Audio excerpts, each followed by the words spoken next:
Bismillahirrahmanirrahim. Assalamualaikum warahmatullahi wabarakatuh.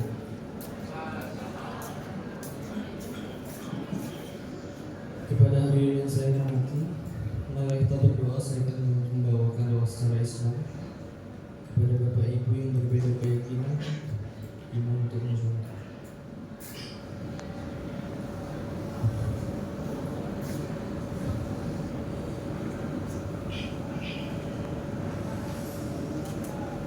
أعوذ بالله من الشيطان الرجيم. بسم الله الرحمن الرحيم. الحمد لله رب العالمين. الصلاة والسلام على أشرف الأنبياء والمرسلين وعلى آله وصحبه أجمعين.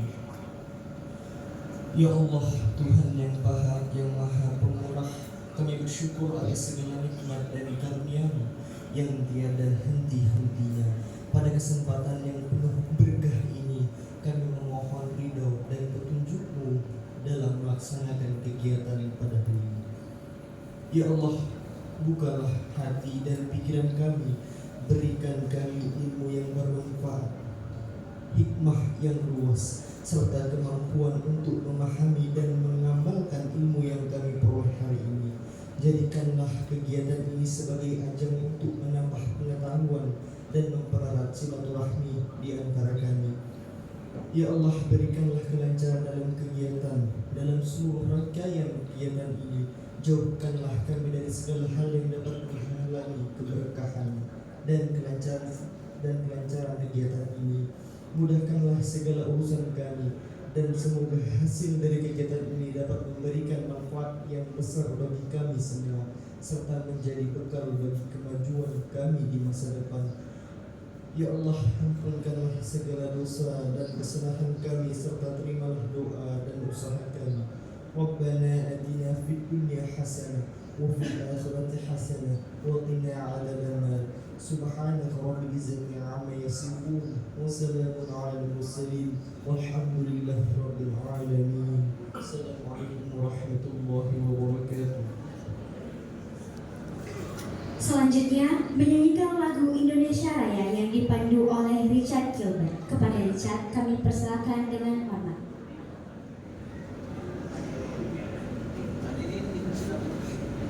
Hadirin dimohonkan untuk berdiri.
Dipersilakan duduk.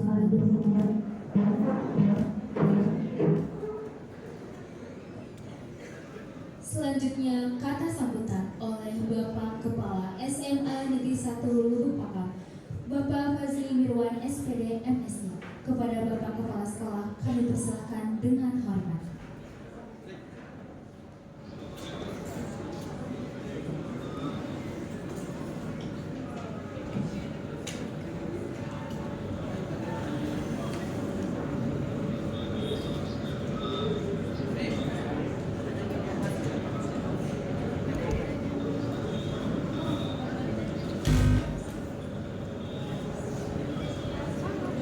Kegiatan dalam keadaan sehat.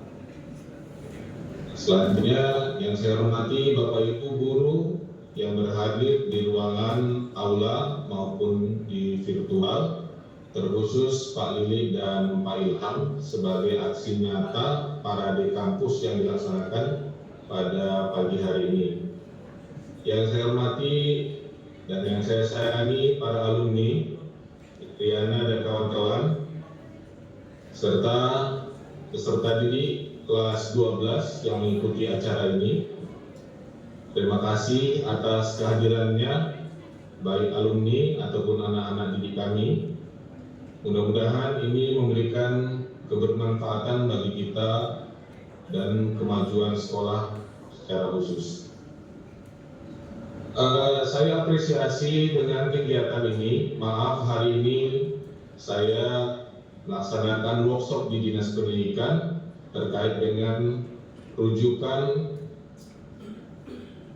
trainer yang mudah-mudahan kita mendapatkan kesempatan bantuan dari pemerintah ke depannya nanti. Apresiasi saya kepada Pak Lili, Pak Ilham, dan juga guru-guru semuanya yang berinisiasi untuk melaksanakan kegiatan ini. Terima kasih kepada para alumni yang bersedia untuk menyempatkan waktu mengisi kegiatan ini. Mudah-mudahan bisa memberikan gambaran yang nyata kepada adik-adik kelasnya untuk jenjang pendidikan selanjutnya. Kesuksesan di tahun sebelumnya, di mana kita banyak yang lulus ke jalur undangan ataupun tes UTBK, ya mudah-mudahan itu mampu ditularkan kepada peserta didik yang kelas 12. Banyak ragam universitas yang kita dapatkan khususnya di Pulau Jawa, mudah-mudahan itu bisa terinspirasi, mudah-mudahan itu mampu menginspirasi dan mampu menjadikan adik-adik kelas dari alumni kita ini bisa bersemangat untuk bisa sama dengan kalian atau mampu menempuh universitas-universitas yang diinginkan. Selanjutnya harapan kami, ya khususnya di SMA Negeri 1 Lupakam, tahun ini bisa lebih banyak lagi yang masuk universitas negeri. Kalau yang kedinasan yang saya pantau sudah ada yang IPDN yang lulus, kemudian ada kemarin Unhan, ada juga yang Sekolah Tinggi Intelijen Negara. Namun tak kalah pentingnya program ini kita laksanakan untuk mendongkrak mudah-mudahan tahun ini peserta didik dari kelas 12 yang eligible khususnya mampu menembus universitas minimal 200. Kalau kemarin 104, mudah-mudahan tahun ini bisa sampai 200. Amin.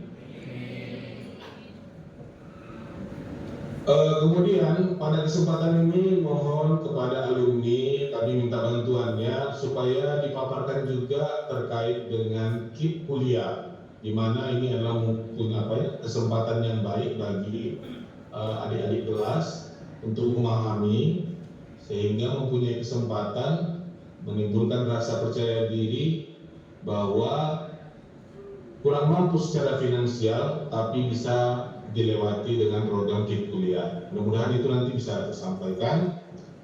Dan sekali lagi saya ucapkan terima kasih, kegiatan ini luar biasa, saya sangat apresiasi.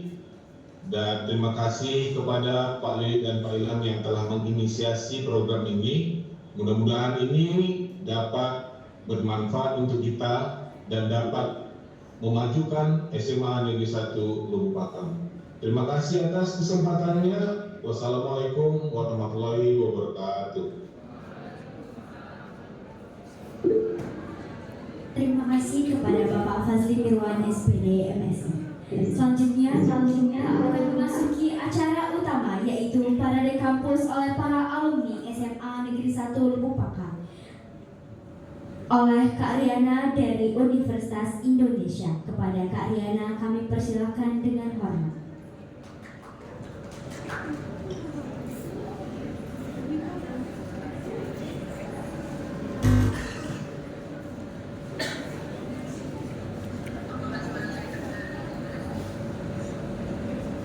Ya, terdengar dengan jelas, Riana.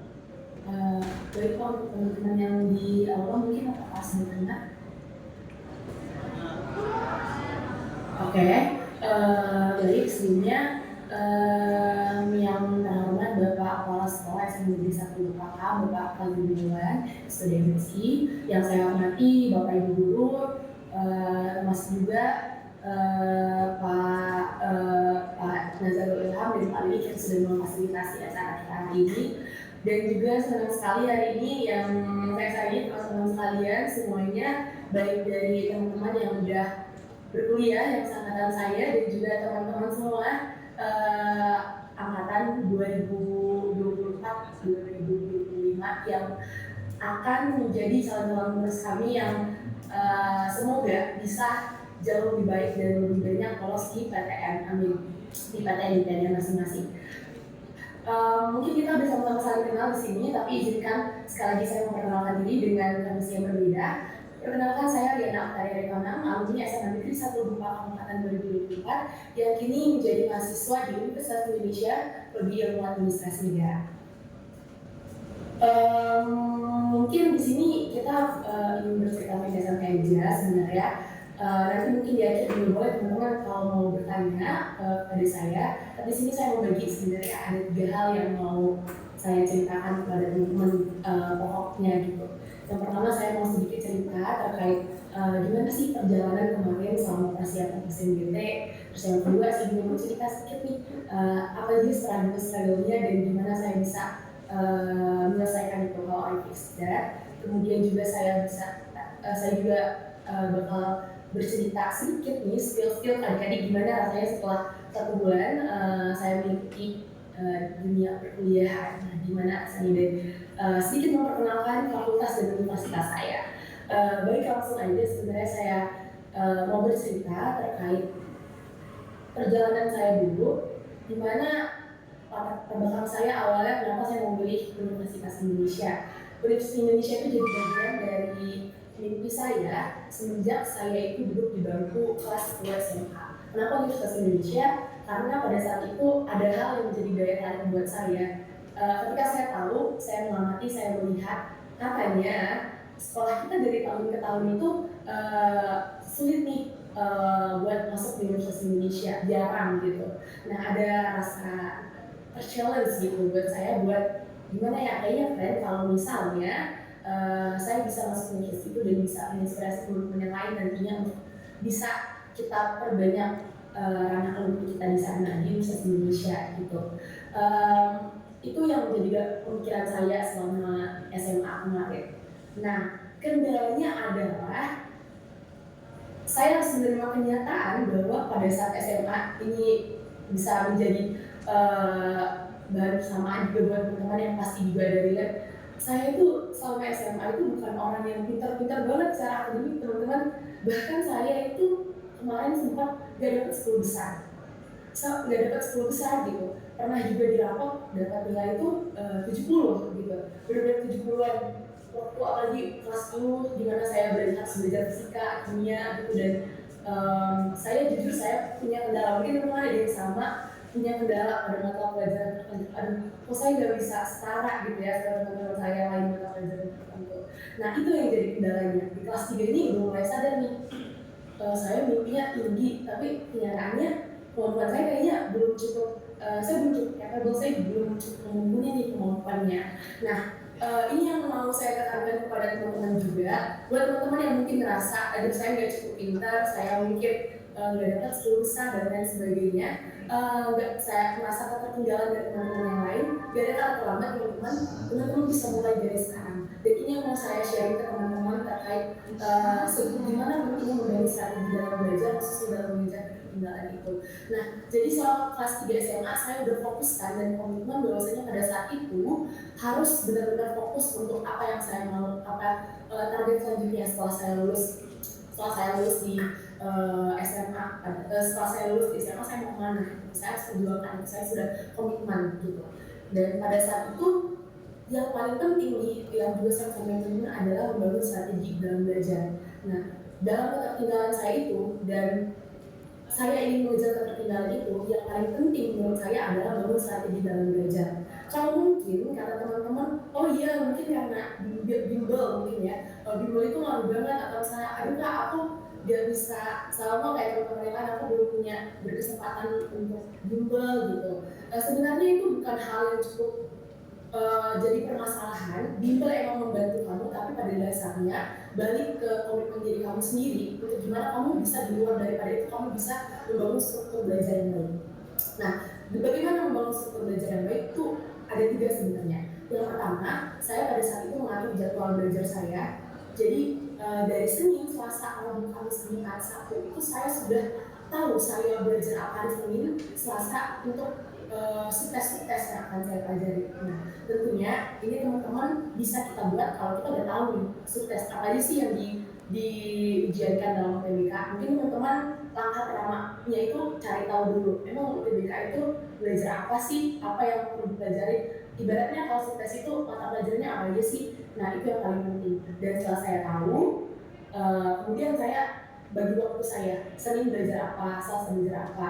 Nah, kemudian juga yang kedua itu apa yang mau dipelajari. Nah, itu diatur. Caranya saya membangun strategi bahwa di semester 1 teman-teman, saya nggak mau FOMO latihan soal, belajar hanya latihan soal, tapi yang paling penting ini buat teman-teman juga, saya tekankan bahwasanya pelajari materi dasar.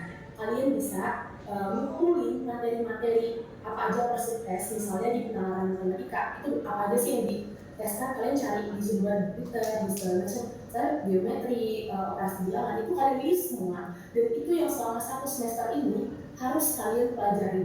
Nah, mungkin buat kalian yang bingung mau mulai dari mana itu, kalian harus mulai dari itu, kalian pelajarin dan kalian bagi sesuai waktu yang tadi kalian udah dipelajari. Dan itu yang mungkin saya lakukan. Kemudian setelah saya belajar, saya latihan soal.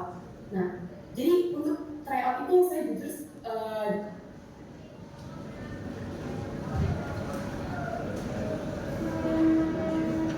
masa ini misalnya aku itu 1 kali aja 2 minggu, gak usah terlalu banyak banget tryout.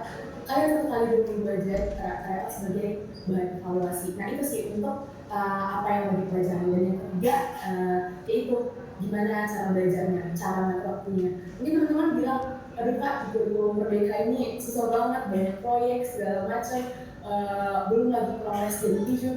Teman-teman, hal yang perlu ditekankan adalah ketika kalian sadar ada hal yang mungkin kalian tertinggal, belum cukup sama dengan teman-teman kalian yang lain, otomatis kalian harus mengejar ketertinggalan itu dulu. Ada hal yang harus kalian kembalikan, dan itu yang selalu aku jaga komitmennya selama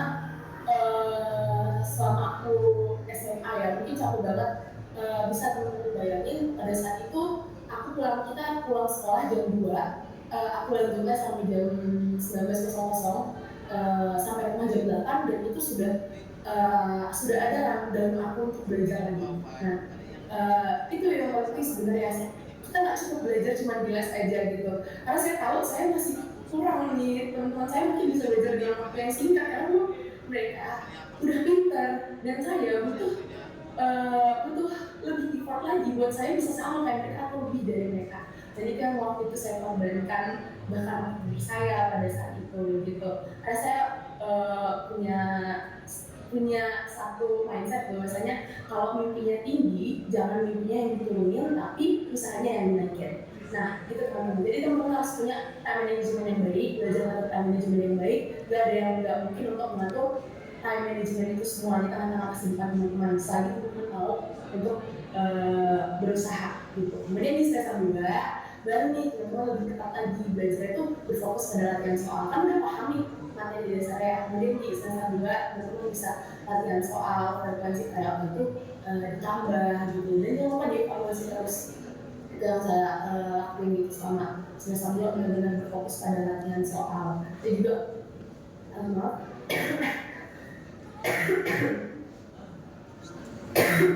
teman-teman, jadi saya juga berfokus pada mata pelajaran yang saya itu kurang bisa oke. Pada saat itu adalah mungkin yang kuantitatif sama matematika, jadi saya benar-benar jadi orang tanpa melupakan tes yang lain. Sama itu teman-teman, please jangan hanya berfokus pada kuantitatif. Teman-teman, ini kesalahan yang paling sering.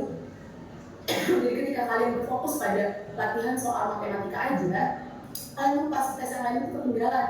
Sementara itu bisa menolong kalian banget, dan itu yang kejadian di aku, menolong kalian banget ini. Jadi maaf sebenarnya aku sedikit kurang sehat.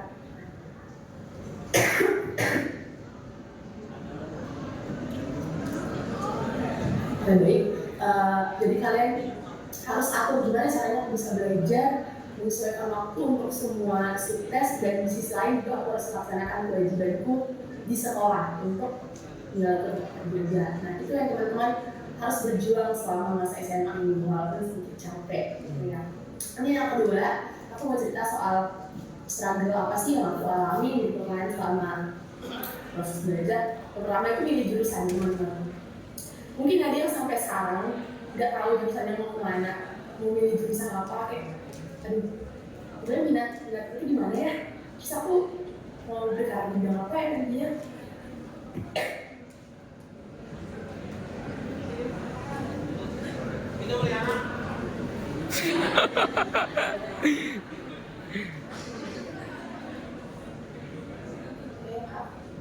Nah, jadi teman-teman, aku sendiri pun di masa SMA sampai aku lulus dari SMA Negeri 1 Balikpapan, ya, aku masih bimbang sama jurusan yang mau aku pilih. Itu hal yang wajar teman-teman. Jadi jangan karena kalian jadi pusing, orang tua pengennya di A, aku pengen jurusan B, kemudian juga jadi bingung gitu di antara banyak pressure itu kan. Ada sedikit tips nih dari aku dan teman-teman terkait pemilihan jurusan itu. Yang pertama, pada saat itu aku mempertimbangkan kemampuan. Selain kemampuan adalah aku senangnya di mana. Teman-teman, kuliah itu bukan cuma kalian pilih jurusan ini karena orang ini prospeknya bagus. Dia itu memang salah satu bagian dari pertimbangan. Tapi yang mau saya tekankan, kalian pastikan ketika kalian memilih jurusan itu, kalian bisa berjuang untuk itu.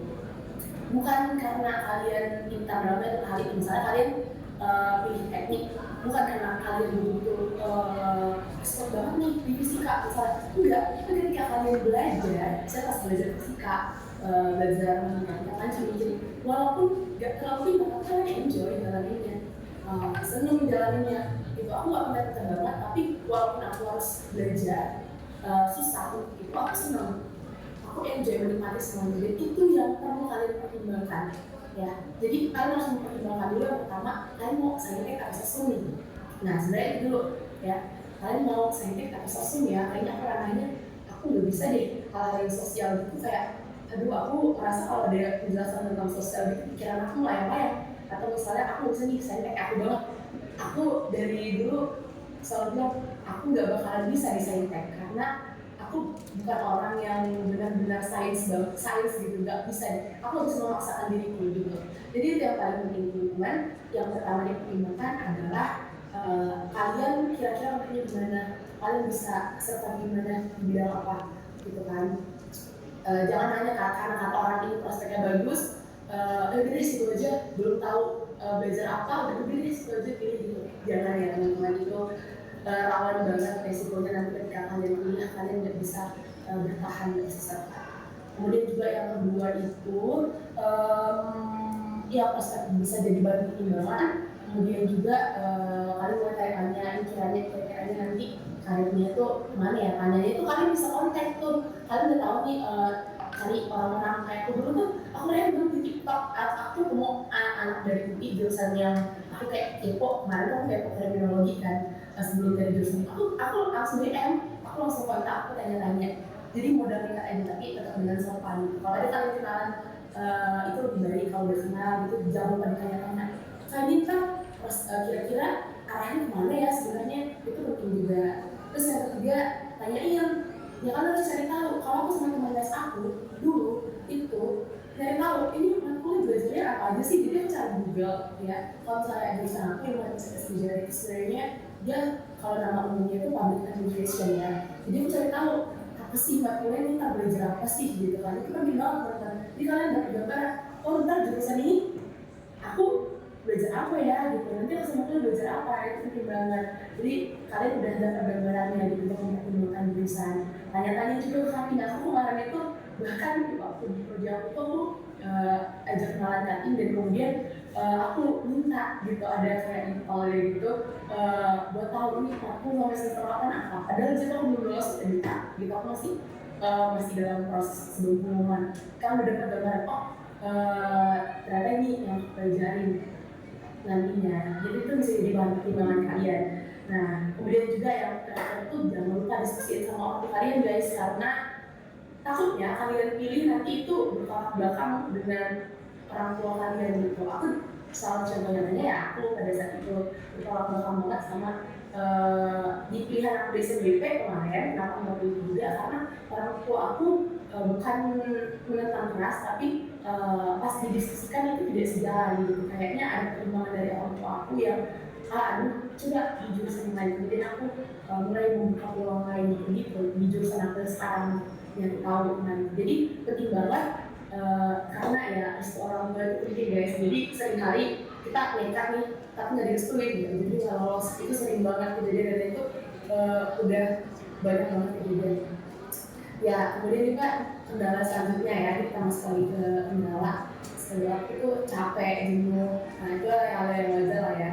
Selama kayak kalau misalnya kayak burnout, tiba-tiba pas nggak belajar seharian untuk sampai mungkin 2 hari 3 hari gitu. Itu aku waktu itu juga pernah. Terus juga sering ketekan. Jadi karena mungkin kegiatan yang padat itu, jadi tidur itu sesuatu yang benar-benar didambakan bukan gitu. Jadi kadang-kadang pas belajar ketiduran, mungkin teman-teman yang sering satu angkot sama aku pas aku perjalanan ke sekolah dulu mungkin pernah lihat aku tidur mungkin di angkutan umum gitu.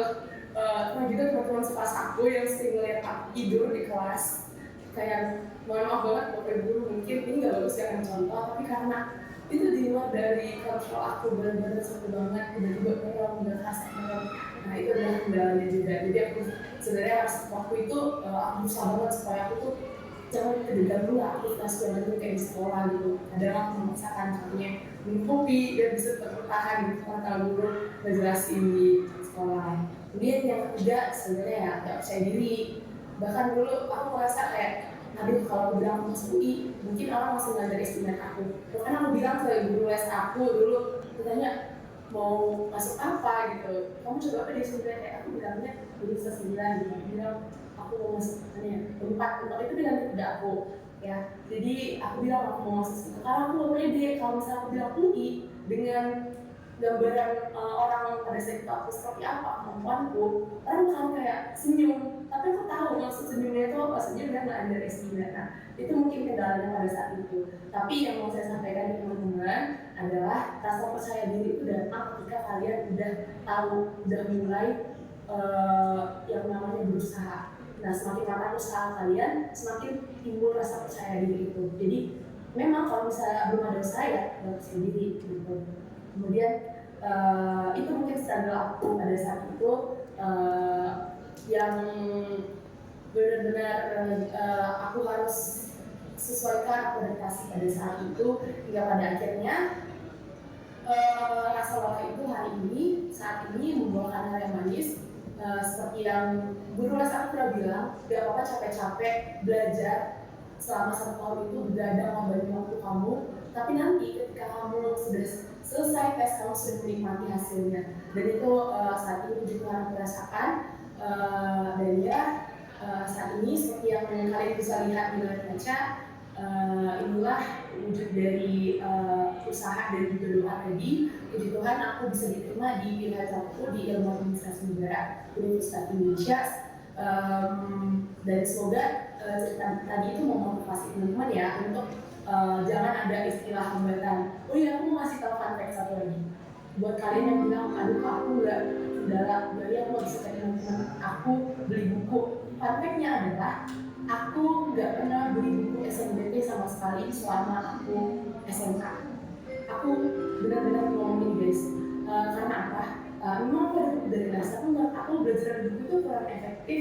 Jadi aku tuh bisa nyari bahan belajar dari ya yang ada di Twitter, di Instagram orang sering share, di TikTok kemarin juga ada. Terus aku memanfaatkan semua perangkat digital yang ada di gitu, sosmed yang ada, aku manfaatin dari situ aku bisa nyari soal. Jadi jangan ada kata aku kan gini, aku nggak bisa kak, aku nggak sama mereka mah enak, mau beli buku tinggal beli, mereka mau tes tidak, sebenarnya dalam diri kamu sendiri memanfaatkan apa yang ada. Itu motivasi aku buat adik-adik dalam menulis keterbatasan itu. Dan sekarang aku mau sedikit perkenalan terkait univ aku, Universitas Indonesia, dan gimana sebenarnya selama 1 bulan ini aku udah menjalani kuliah. Nah, jadi selama aku di Universitas Indonesia ini aku udah kurang lebih 1,5 bulan. Setengah bulan aku di sini. Mungkin lingkungannya enak, mulai dari lingkungan kampusnya, kemudian juga fasilitasnya yang aku rasa cukup worth it, sesuai. Kemudian juga lingkungan pertemanan yang paling aku senang di sini, puji Tuhan, adalah sesuai dengan ekspektasi aku, dan lingkungan pertemanan di sini sangat-sangat membantu untuk berkembang. Mungkin aku merasa ini yang sangat-sangat jadi privilege aku bisa kuliah di sini adalah ketemu sama orang-orang yang luar biasa hebat. Dengan kuliah, selama kuliahnya membuka pemikiran aku bahwasanya dunia ini luas banget, ada banyak banget orang-orang keren, orang-orang hebat. Aduh, kok ternyata dunia ini sebenarnya kita ini gak ada apa-apa kalau dibandingkan sama orang lain. Dan karena itu, karena lingkungan pertemanan di sini membuat aku jadi kayak semangat untuk terus upgrade diri, karena aku belum ada apa-apanya. Kayak misalnya ikut organisasi dikit, ketemu sama orang anak sosum ya, ketemu sama orang yang kerjaannya udah kerjasama sama udah ada partnership sama misalnya perusahaan besar gitu, dia udah sering pertukaran pelajar gitu. Bahkan kayak teman-teman aku udah hal yang normal, dan mereka tuh kayak biasa aja kalau pertukaran pelajar, bahkan kayak Eropa kemana gitu, kerja sama brand-brand. Kan kayak teman aku ada yang kerja sama ada proyek baru Hyundai dan lain sebagainya, dan itu membuat aku kayak sukses, kemudian tergerak kayak aku harus bisa kayak mereka gitu. Lingkungan belajarnya positif, terus juga ya itu di sini adalah dimana kalian bisa eksistensi kalian itu dilihat dari kalian, keaktifan kalian. Nah, jadi selama kuliah ini aku mungkin sama kayak teman-teman lain ya berusaha membaca belajar pula gitu. Nah, sebelumnya mungkin gak se-efektif itu pada saat SMA.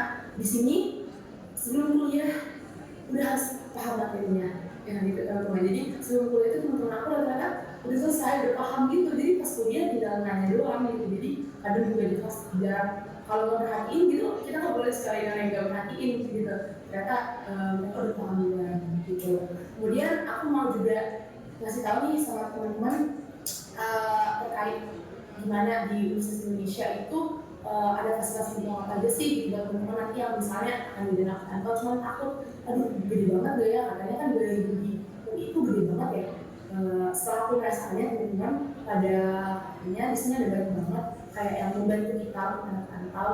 Ya salah satunya yang pertama adalah fasilitas asrama. Buat teman-teman yang rantau di Universitas Indonesia itu ada namanya asrama yang diprioritaskan untuk anak-anak dari luar Jawa, luar Jabodetabek itu untuk bisa tinggal yang sama itu dengan biaya yang sangat murah. Itu kayak udah kayak kos-kosan, tapi biayanya hanya 300.000 per bulan. Sedangkan kalau misalkan kalian itu kos di sini bisa sekitar 1 sampai 2 juta gitu kan.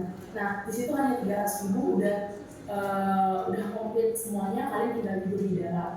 Nah kemudian kalau misalnya masalah transportasi, di sini fasilitasnya bisa mendukung terintegrasi dengan namanya bis kuning atau bikun yang memudahkan kalian untuk nggak mengeluarkan biaya lagi untuk transportasi, jadi kemana-mana kalian pakai Bikun. Nah itu cukup menghemat bagi kalian akan tahu. Dan satu lagi, UI juga banyak banget menyediakan beasiswa. Jadi di website khusus ada website beasiswa. Jadi setelah kalian masuk itu ada banyak banget beasiswa. Kalau kalian nggak terima KIP, kalau nggak salah di UI kemarin ada penjaringan lagi. Jadi setelah di pengumuman KIP terus lolos ada penjaringan internal lagi untuk KIP UI di Universitas Indonesia. Kalau aku nggak salah ya itu ada, tapi memang ada internal di kampus penjaringan secara internal. Jadi ada 2 kali kalau kalian lolos di KIP kemarin itu. Kemudian ada banyak beasiswa juga setelah kalian masuk yang bisa kalian ikuti di websitenya. Dan kemudian ada satu komitmen Universitas Indonesia yang udah dikemukakan dalam berbagai konferensi persnya adalah Universitas Indonesia berkomitmen bahwasanya tidak akan mengeluarkan mahasiswa apabila sudah lolos seleksi dan sudah memutuskan untuk masuk udah memutuskan lolos sebagai mahasiswa Universitas Indonesia. Komitmen UI adalah tidak akan kalian tidak akan keluar dari UI dan tidak akan stop pendidikan cuma karena biaya. Itu komitmen dari Universitas Indonesia. Tidak akan ada yang istilahnya kalian stop karena kalian biaya. Di sini dari mulai masuk BEM fakultas itu udah mendampingi kalian untuk gimana caranya dalam proses itu, misalnya ketika UKT kalian itu nggak sesuai, itu kalian nggak akan mampu, dan ketika kalian nggak mampu bayar benar nggak mampu, itu bisa didiskusikan ke fakultas langsung. Itu komitmen Universitas Indonesia udah disampaikan gitu. Dan bahkan juga ada banyak yang lainnya yang ditawarkan dari Universitas Indonesia. Jadi itu jadi Kak, buat teman-teman sekalian yang memang pengen di UI tapi karena dengan kata orang kamu UI mahal banget dan memang kemudian mempunyai hal jangan putus asa dan patah semangat karena Universitas Indonesia udah berkomitmen kayak gitu, dan aku harap kalian semangat untuk itu. Dan juga teman-teman yang mau mengenalin Fakultas 1, Fakultas Ilmu Administrasi. Nah, di VIA itu ada 3 jurusan: administrasi negara yaitu aku, kemudian administrasi fiskal itu perpajakan, dan yang ketiga adalah administrasi niaga atau bisnis yang biasanya orientasinya ke karir.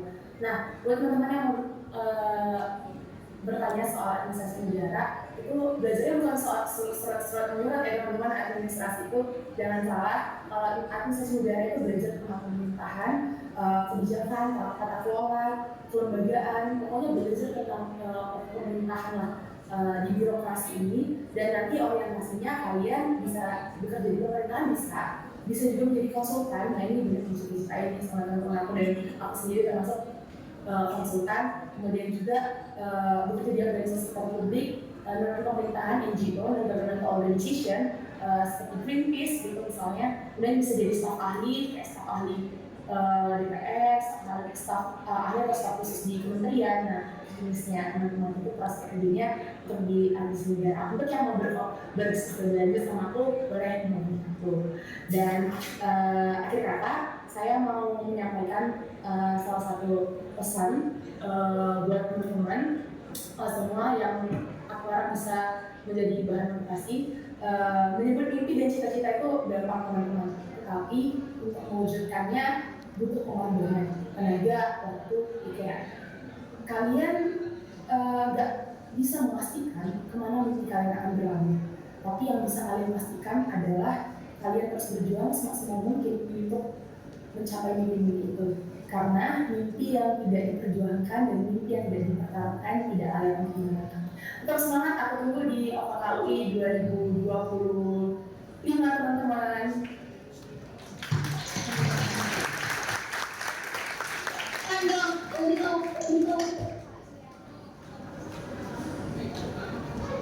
Tes. Beri tepuk tangan dong sekali lagi untuk Kak Riana. Semoga apa yang disampaikan Kak Riana bisa memotivasi kita dan membangkitkan rasa semangat kita. Selanjutnya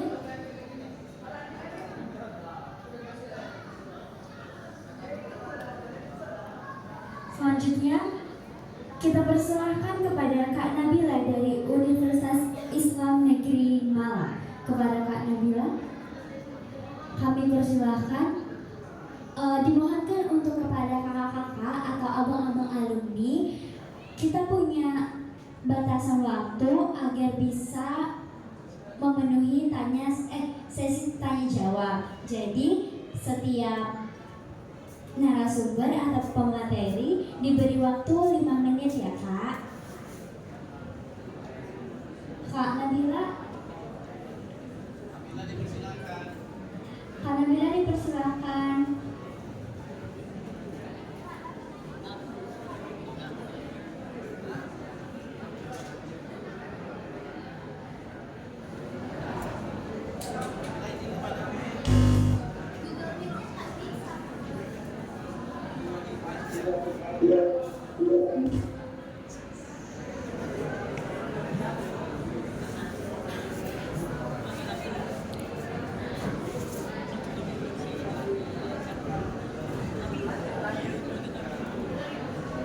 Oke, selanjutnya kita persilakan kepada Kak Tirhaya dari Universitas Airlangga. Kepada Kak Tirhaya kami persilakan dengan hamdah.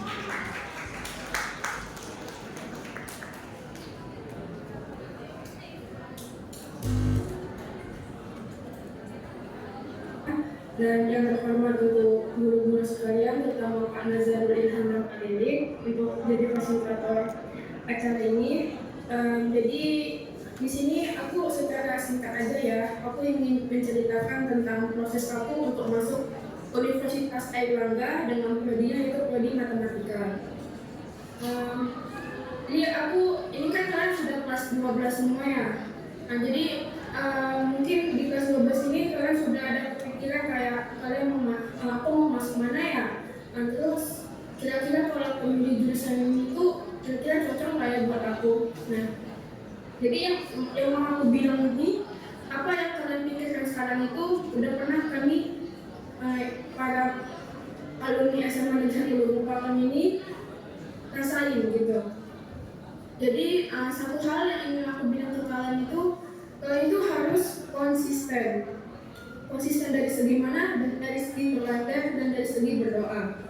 Nah, jadi di sini aku Tirhaya Andiliza Simanjuntak awalnya itu ingin memilih statistika Universitas Pajajaran. Nah, singkatnya aku masuk eligible nih ya, masuk eligible tapi nggak lolos jalur undangan.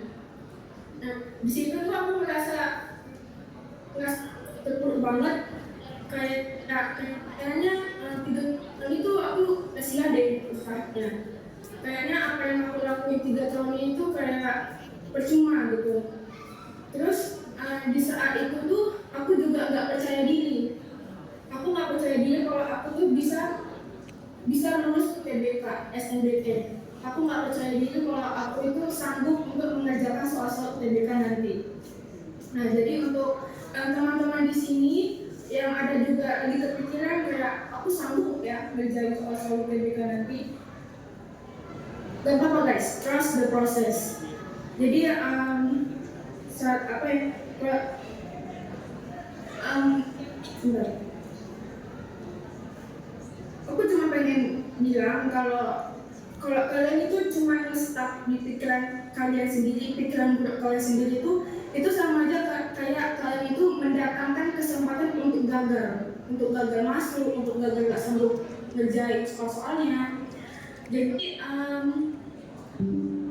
saran aku itu kalau misalnya nih kalian nih lagi belajar ya, belajar materi UTBK, terus kalian kayak ngerasa lagi burn out atau overwhelming, itu coba kalau aku ngebayangin gimana misalnya kalau aku itu keterima di universitas yang aku impikan. Gimana rasanya kalau aku itu dapat selamat dari orang-orang sekitar. Gimana rasanya aku itu foto make almet. Nah, jadi dengan aku ngebayangin euforia itu percaya guys, itu nanti bakal ada semangat sedikit yang tumbuh dari diri kalian masing-masing untuk lanjut belajar. Nah, terus kemudian kalian ini nanti kan makin lama itu makin sering try out untuk UTBK. Nah, untuk try out UTBK ini kan kalau mau nyoba SNBT ini pasti kalian harus sering-sering try out kan. Itu juga harus wajib ikut try out. Kalau misalnya nanti kalian udah selesai try out terus tiba-tiba kalian lihat nilai kalian itu kurang memuaskan, kalian tuh jangan langsung pesimis gitu, langsung kayak aduh gak bisa gitu. Enggak guys, percaya sama aku kalau nilai tryout kalian ini nanti bakal berbeda banget sama nilai UTBK kalian nantinya. Asalkan kalian konsisten belajarnya. Belajarnya itu gak harus kayak 10 jam sehari, 9 jam sehari, enggak. Sebisa kalian aja gimana, senyaman kalian aja. Asalkan konsisten. Itu. Aku pribadi untuk belajar UTBK ini gak ada bimbel guys. Soalnya aku ikut tapi itu kedinasan. Jadi untuk persiapan materi UTBK ini aku nyari sendiri tanpa bantuan bimbel. Jadi karena tingkat konsisten aku itu untuk belajar, jadinya akhirnya aku mampu untuk menjadi satu mahasiswa Universitas Airlangga. Nah, kemudian apa lagi ya? Mungkin aku pengen cerita ini. Semisal di teman-teman kalian semua nih ingin ada gambaran kayaknya aku mau masuk Universitas Airlangga. Jadi izinin aku cerita sedikit lagi gambaran aku satu bulan untuk belajar di Universitas Airlangga. Jadi saat kalian semester 1 nanti, kalian itu nanti belajarnya itu tentang mata kuliah pembelajaran dasar bersama PDB. Nah, PDB ini apa sih? PDB ini meliputi mata kuliah Pancasila, terus kemudian komunikasi, kewarganegaraan, kolaboratif sains. Nah, nanti kenapa ada mata kuliah PDB ini? Ini nanti fungsinya itu untuk memberikan dasar pemikiran karakter kita, terus kemudian untuk bersikap adaptif. Jadi kalian ini kalau semisalnya kuliah di Universitas Airlangga bareng aku nih, nanti kalian tuh semester 1-nya itu bakal belajarnya tuh bareng-bareng fakultas lain. Dan ada yang dari FISIP, ada yang dari FEB, ada yang dari FSD, ada yang dari FIB.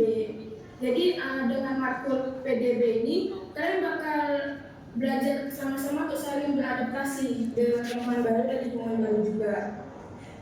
Kemudian yang bisa aku bilang tentang UNER ini, UNER itu terkenal dengan slogannya guys. Slogannya itu mendidik dan mendadak.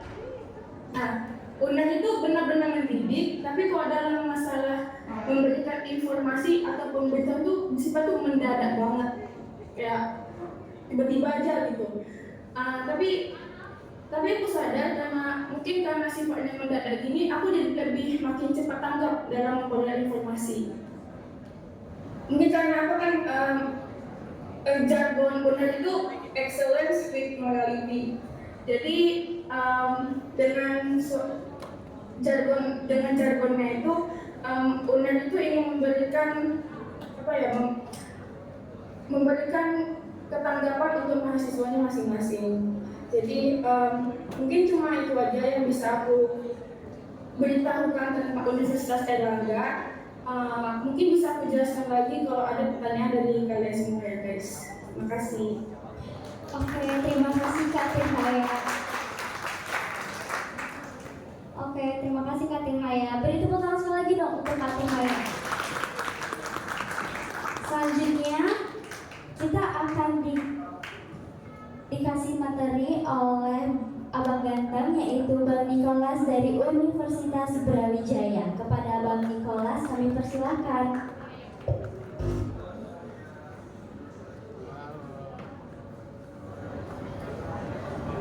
Universitas Brawijaya. Universitas Brawijaya itu merupakan salah satu universitas top 10 di Indonesia loh. Oke, jadi teman-teman, aku nggak mau menjelaskan bagaimana SNBT, SNBP, dan aku di sini hanya mau menjelaskan bagaimana sih perkuliahan yang ada di Brawijaya dan apa aja yang fasilitas yang dimiliki oleh Brawijaya untuk membekali kita gitu. Jadi teman-teman, kita kan kalau masuk ke PTN itu ada jalur SNBP sama SNBT, dan juga nanti di jalur ketiga itu ada jalur mandiri. Nah, perlu kita ketahui bahwasanya sebelum ketiga jalur tersebut ada yang namanya jalur IUP. Itu adalah kelas yang khusus untuk anak internasional, yang artinya semua pembelajaran kita menggunakan bahasa Inggris. Oke, nah jadi teman-teman, di UB ini ternyata pembukaan IUP itu enggak di sebelum SNBP atau SNBT. Memang pas sebelum SNBT itu ada pembukaan dan itu biayanya benar-benar mahal. Itu sekitar golongan 1 itu 25 juta. Nah, ternyata UB mau fasilitasi kita khusus yang lolos jalur SNBP, SNBT dan mandiri untuk bisa dapat bergabung di kelas IUP dengan UKT yang semurah mungkin.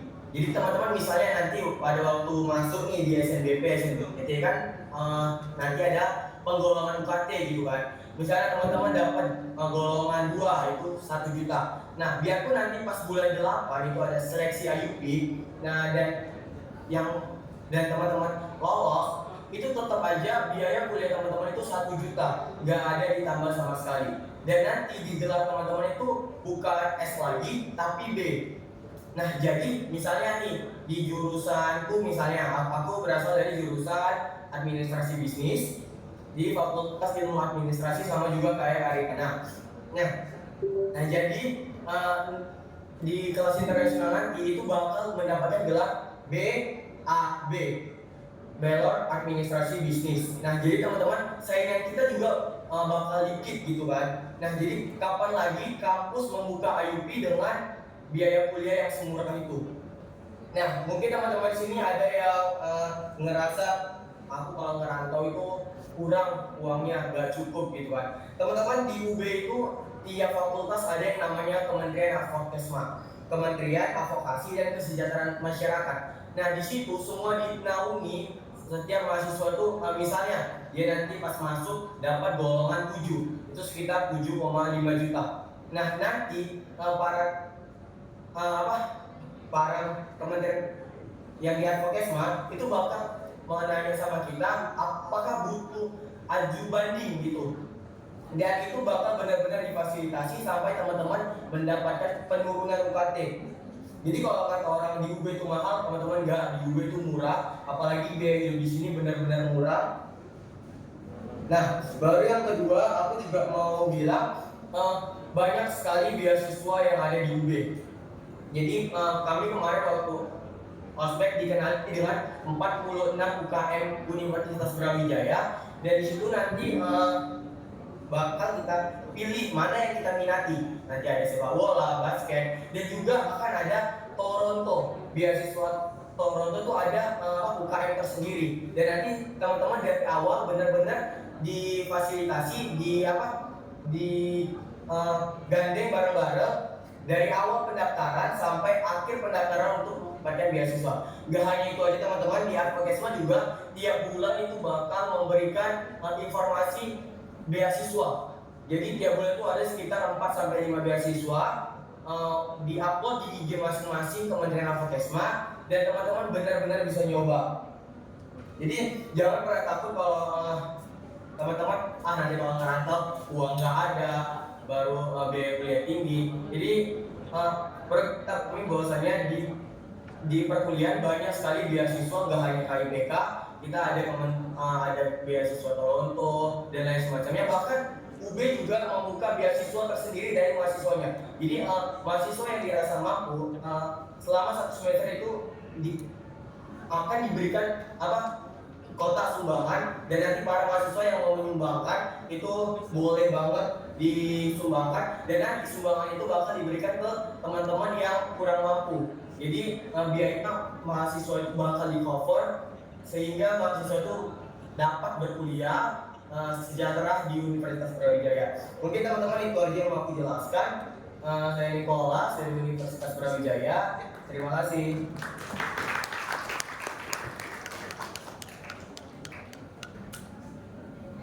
Ada Bang Nicholas, beri tepuk tangan sekali lagi dong untuk Bang Nicholas.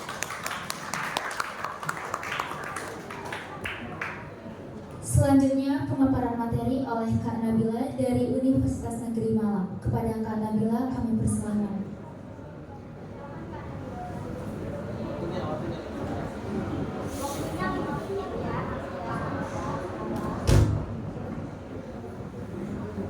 Nah, gimana nih kabarnya? Udah kelas 12, pasti udah mikirin dong mau lanjut kemana.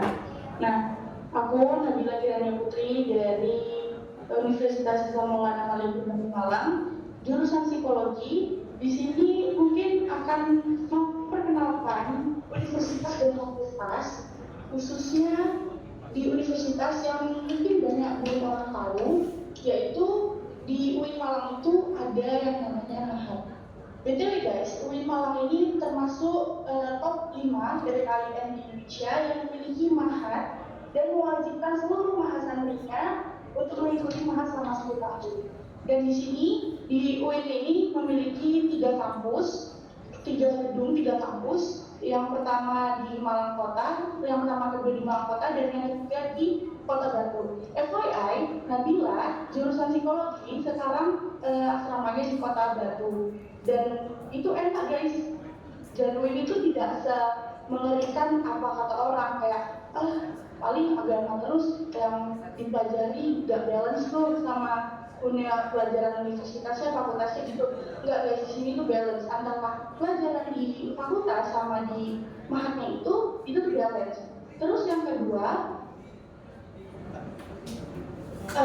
UIN itu memiliki 8 fakultas, 45 prodi, 3 pendidikan profesi pasca sarjana, 11 program magister dan 6 program dokter. Nah, kalian paham ya kenapa kita bilang UIN sebagai tempat kuliahnya? Karena yang pertama, yang tadi sudah disuarakan bahwa UIN itu adalah top 5 PTKI di Indonesia. Dan Nabila itu sempat disuruh untuk kuliah di Malang. Dan FYI, Nabila itu nggak keterima di UB, nggak apa-apa deh. Yang penting jurusan ataupun impian itu tercapai. Karena dosen psikologi dasar Nabila pernah bilang, lebih baik keterima di jurusan impian atau keterima di universitas impian tapi tidak sesuai harapan. Lalu itu berkata, lebih baik kita keterima di jurusan impian kita, namun tidak di universitas yang kita inginkan ataupun yang menjadi pilihan kedua. Itu tidak apa-apa guys, karena sejatinya kita sebagai mahasiswa itu berkuliah untuk menuntut ilmu, tapi tidak untuk memandang universitas itu. Terus apa aja sih kegagalan atau cerita-cerita itu pernah dong? Ya pasti pernah dong teman-teman. Apalagi waktu melihat SNBP itu merah. Kayak usaha kita tuh dari kelas 10 sampai kelas 12 itu sia-sia nggak sih? Ya karena merasa gagal dan sia-sia atas semua usaha dan kerja keras untuk mengikuti berbagai lomba, berangkat sekolah dari pagi sampai malam, mengikuti kegiatan lomba sampai, dan pada itu tuh lagi hari sekolah juga. Dan aku pernah juga karena aku saking ngejarnya nilai di SMA, tapi hasilnya aku tuh gagal SNBP. Sakit berapa apa. Impian yang sudah dibangun sejak lama tapi hancur karena sebuah kegagalan. Merasa gagal atau sia-sia kalau gagal itu tidak apa-apa. Itu adalah hal wajar yang dirasain semua orang ketika tidak berhasil menggapai impiannya. Tapi kalau kita stuck di sini, gimana dong kita meraih impian kita? Nah, teman-teman mulai dari sekarang dipikirkan atau dikuatkan mentalnya untuk meraih cita-cita. Usaha mimpi boleh besar, tapi harus balance dengan usaha kita. Kalau mimpi kita besar, usaha kita nggak ada, lalu gimana deh? Nah, selanjutnya mungkin di sini aku akan memperkenalkan jurusan psikologi ya teman-teman, karena dari daftar yang dibagikan oleh sekolah, Nabila salah satu siswa yang lulus psikologi di jalur SNBP. Ternyata teman-teman, stigma orang terhadap jurusan psikologi itu salah. Kayak ada yang mikir, paling lulusin orang yang maafnya tuh orang gila, paling cuma lulusin gitu doang.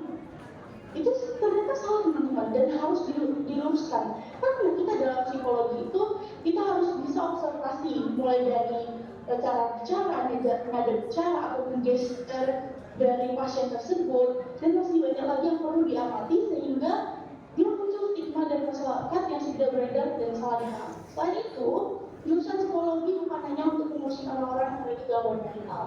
Tanpa disadari, itu juga bakal lebih tahu dengan diri kita sendiri, tentang minat bakat, kelebihan dan kekurangan kita, yang membuat kita bakal lebih cinta dan sayang pada diri sendiri, lebih tahu dan harus mengembangkan diri mana.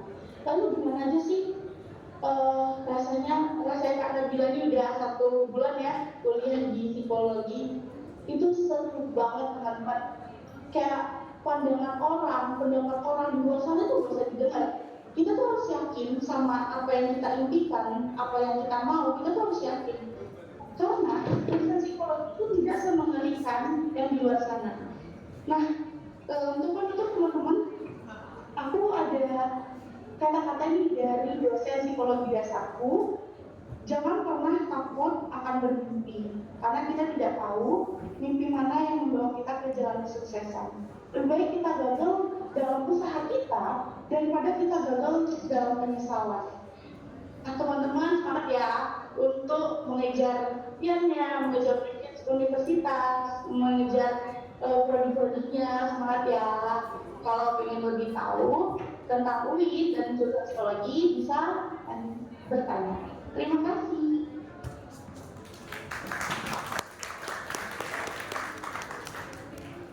Terima kasih kepada Kak Nabila. Selanjutnya kita panggil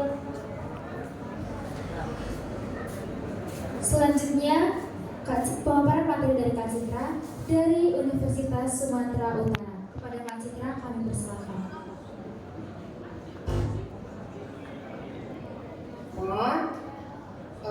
Terima kasih buat kesempatan yang diberikan oleh pihak sekolah, buat Pak Lili ataupun Pak Nazarul yang sudah mengadakan kegiatan ini ya. Jadi perkenalkan nama Kakak Ranjil Nadia Domilang, Kakak dari Prodi Ilmu Hukum, Fakultas Hukum Universitas Sumatera Utara, kampus hijau ini ya. Kalau belum kenal alma maternya ini ya, warna hijau USU. Nah jadi karena Kakak hukum ya, Kak sedikit menjelaskan tentang hukum. Nah, jadi hukum itu berbicara tentang hak dan kewajiban kan. Dalam pasal 28C ayat 1 Undang-Undang Dasar tahun 1945 dikatakan setiap orang berhak mendapatkan pendidikan dan hak kita itu didukung oleh kewajiban negara dalam menyediakan pendidikan.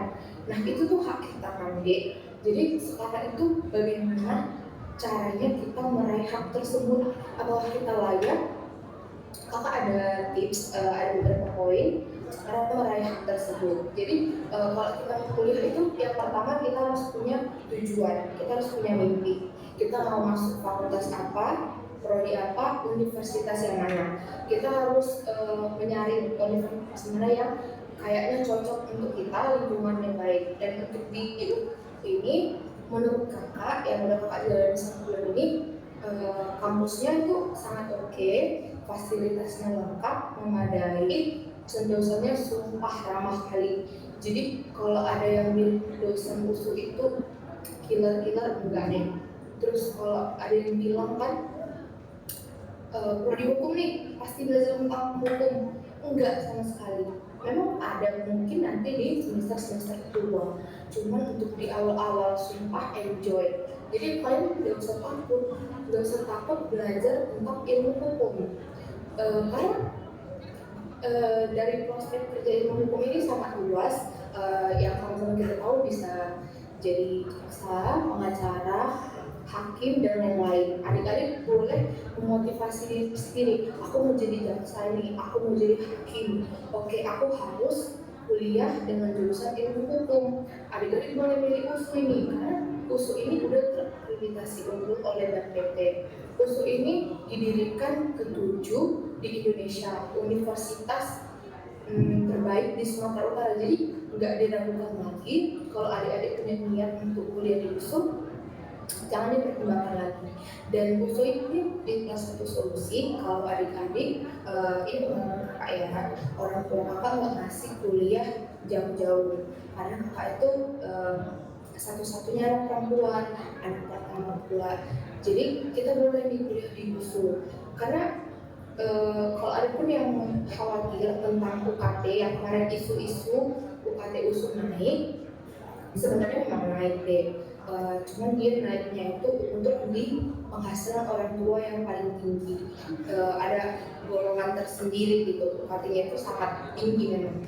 Cuman kita jangan takut, USU ini memiliki banyak beasiswa ada Tarto Foundation, Jarum, Pertamina, beasiswa unggulan, karya 94 dan banyak lain. Beasiswa yang berusul. Dan yang kedua itu, tips dari kakak itu, kalau kita merasa diri kita ini mengalami ketertinggalan dalam mempelajari materi-materi soal UTBK, kita harus kejar. Caranya dari kakak itu kayak gini, kalau kita nggak punya grup belajar, kita buat. Kalau kita tahu teman kita itu ada yang anti, kita deketin. Jangan kita menyendiri, menjauh, tetap di zona nyaman. Jadi kita harus keluar dari zona nyaman, kita buat grup belajar, kita belajar di bimbel, ataupun kita bisa belajar online. Kan banyak nih sekarang les online yang bisa dipelajari di rumah, bisa tanya jawab. Semua itu tergantung dari kemauan kita. Dan kakak sarankan kita jangan berharap di SNBP, karena kakak kemarin kayak gitu, 3 tahun kakak les itu kayak main-main aja, karena kakak pikir kakak bakal lulus SNBP.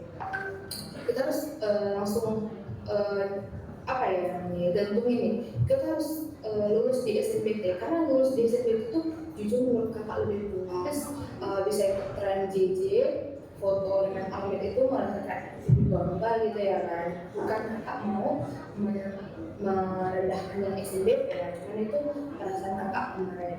Dan yang ketiga itu, ini kakak dapat saran juga dari Kak Riana. Makasih loh Kak Riana, kemarin itu waktu Citra lagi merasa ngedown, dia ngasih support ini, ibadah nggak boleh kendor. Itu sih yang kuncinya gitu. Gimana gini misalnya, kita itu mau masuk universitas ini, tapi Tuhan yang Maha Kuasa itu nggak ngasih gitu. Kamu lebih mengutamakan itu daripada aku gitu. Karena Tuhan itu Maha Pencemburu gitu. Jadi ibadah itu nggak boleh kendor. Kita doa terus, meminta dan dibarengi dengan usaha, kayak yang bilang sama Kak Nabila tadi kan. Kita nggak boleh bermimpi itu segini tapi usaha kita segini, itu nggak balance, nggak akan bisa terjadi. Ibadah itu harus tulus gitu dan memiliki niat. Kalau boleh kita melakukan puasa ataupun berbagi amal gitu kalau kita punya banyak rezeki dan apa. Terus yang keempat, kita jangan pernah semangat. Kalau misalnya skor UTBK kita kecil, jujur kemarin skor UTBK kakak enggak paling tinggi 560. Tapi pas UTBK itu di atas 600, puji Tuhan gitu. Jadi kita kalau di bimbel dengan aduh nggak pernah kena segini gitu, kita jadi pesimis gitu loh. Jadi ayolah semangat gitu.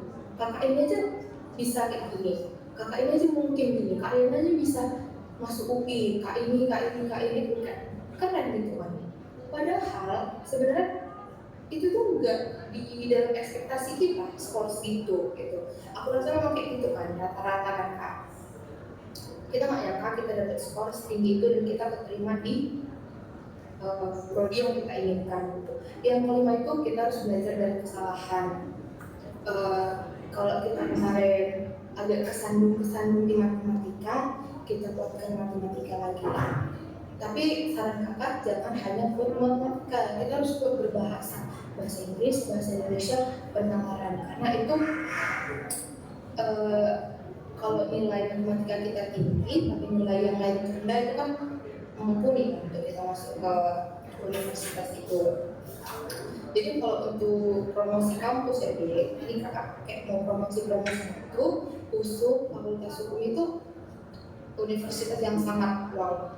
Fasilitasnya itu kita ada bus. Jadi kalau kita masuk ke USU, kita mau ke fakultas ini gampang. Itu udah ada bus yang gratis. Dan itu ada di setiap waktu, setiap 10 menit itu busnya itu ada. Terus ada perpustakaan, boleh di search di internet ya, perpustakaan USU itu kayak mall. Ini bisa dilihat, ini lantai 4. Untuk adik-adik yang buku buku, 117.000 buku di sini siap menampung deh. Kayak buku apa itu ada untuk yang buku-buku. Tapi kalau yang nggak buku-buku, yakin pasti di sini didorong untuk belajar. Karena namanya juga mahasiswa, kita harus belajar kan. Kampus USU ini kampus